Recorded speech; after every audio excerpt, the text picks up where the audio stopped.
gutinagia tumahua uguo no at least ungiakoranire na Wangai miaka 10 mihituku ungiacemanirie nake agietha wira ta mbeu nyingi guku bururi-ini uria mekaga marikia mathomo mao ma ngathi ya iguru undu uria watumire ecirie keri na uria angika no turo wake ona ari muthomi utari wira. Nĩ ndakomire itarĩte thikũ cigana tondũ kothi ĩno ya landscape design or landscape architecture so to say nĩ kothi njerũ mũno Kenya. In fact hingo ĩrĩa twahingũraga rĩ nĩ kothi njerũ mũno. Yes, andũ nĩ mamĩrutaga no matioĩ importance yayo.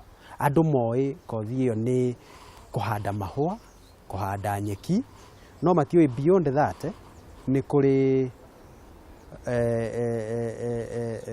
nĩ kũrĩ ũndũ ũngĩ beyond kũhanda mahũa na nyeki. Na tondu kwiragwo wira ni wira bata nikio na kwĩyĩtĩkĩra Wangai ndakuire ngoro ona thengia ya moritũ maya mothe o nginyagia rĩrĩa amenyire thiri ya wĩra wake na hau niho mirango yahingũkĩire. Ngĩka a lot of research on the internet, ngĩka a lot of research ona mahua kuria wagĩrĩire ũhande mahua ma mĩthemba mĩna, kuria wagĩrĩire ũhande mĩtĩ ya mĩthemba mĩna, tondũ kũrĩ mĩtĩ ũtangĩhanda hakuhĩ na nyũmba, kũrĩ mahua ũtangĩhanda kĩruru-inĩ nĩ mekũma, kũrĩ nyeki ũtangĩhanda thĩ wa mĩtĩ. Oho no aratũtarĩria atĩ andũ aingĩ matirĩ na ũũgĩ kana ũmenyo wa ũrĩa mĩtĩ ĩno na nyeki ici ihandagwo nĩguo thakarie mũciĩ waku. Twamenya nĩkĩ arenda nĩ tũmwĩraga rĩu nĩ tũthiĩ site-inĩ gwaku. Rĩu tũthiaga kwarĩria site-inĩ, akamba agatũnengera visualization kĩrĩa areciria na ũrĩa areciria. Once twa capture ũguo rĩ rĩu nĩ tũkũhota kũmũ-advise wega.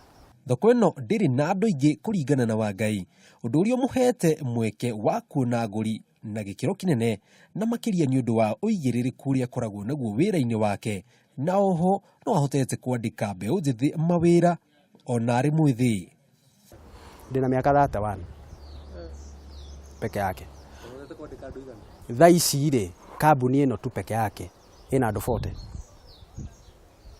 Ndĩ 10 otoguo ngwĩrire rĩu ĩno peke yake ya landscaping rĩ ndĩna andũ 40. Oho kũringana nake miaka ĩgũka haha tiho agakorwo. Miaka 5 rĩ ndĩrenda ngorwo nyandĩkĩte as many youths as possible. Na ngoro rĩu ndĩ beyond borders. Rĩu rĩrĩa wacera mũciĩ wĩna nja thaka na ya kwĩrirĩrio nĩ mahũa na nyeki nduru ũkamenyaga atĩ maya mothe makoragwo marutĩirwo wĩra mũingĩ ma na no ngarama. Ciringi 2,000 nĩcio Wangai anjĩrĩirie wĩra ũyũ nacio, no ũmũthĩ ũyũ nĩ ahotaga gũkorwo agĩthondeka mamirioni ma mbeca.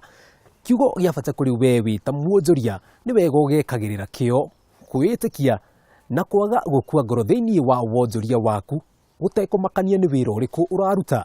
Handũ-inĩ ha Kameme TV kuma kaunti ya Kiambu mwena wa Kabete, njĩtagwo Njenga wa Wambui.